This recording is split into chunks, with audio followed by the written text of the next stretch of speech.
a good question. How is the role of the database administrator changing? So if you look at the role of the database administrator, traditionally that looked at things like structured data, normally on-premise and private cloud. So there's a more limited set of technologies that they can operate than they would do so now. So now as we move forward into cloud technologies, you've expanded the different range of, firstly, databases, but also the environment that they're within. You're looking at, evolved from cloud storage space, working with hyperscalers and different interfaces. Following on from that, you've got things like unstructured data, things like movie clips, audio files, social media data, and therefore there's a lot of wider different technologies out there. Traditionally, they looked at things like operational performance, and that was the key for them. But going forward with these wider sets, you're in a hybrid role when you're also broaching out into some of the analytics spaces. A lot of the newer databases have built-in analytics and are starting to have built-in AI.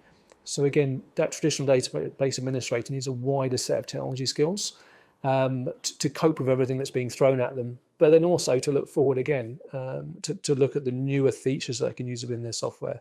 So it's changed significantly. Yeah, I think again, this concept of where the technology has evolved and the challenges have changed.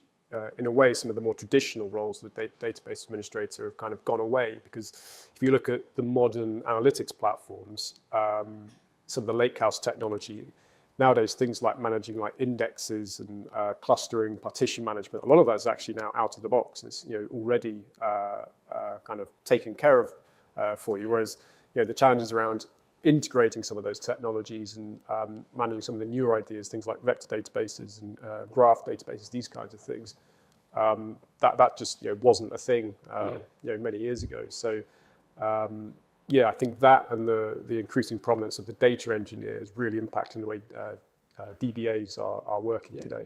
Yeah, definitely. What we're finding is that traditionally database administrators would look at uptime of system availability and look at the structure of the system. Well, as we move to the more cloud technologies, a lot of that, as you said, gets incorporated within the platform that's there already.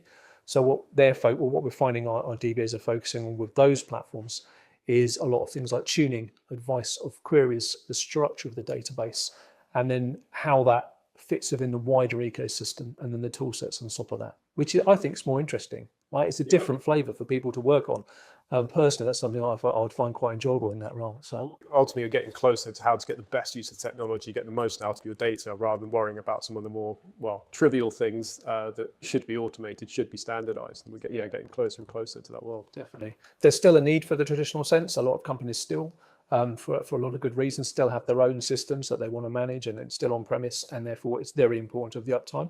So there's still a blend of both, definitely, but it has changed significantly. No, absolutely. I think with those legacy systems and potentially some of the hybrid systems where, for whatever reason, it's not easy or not possible to migrate some of that data, or it's just not worthwhile, you still need to retain the old alongside the new. Yeah.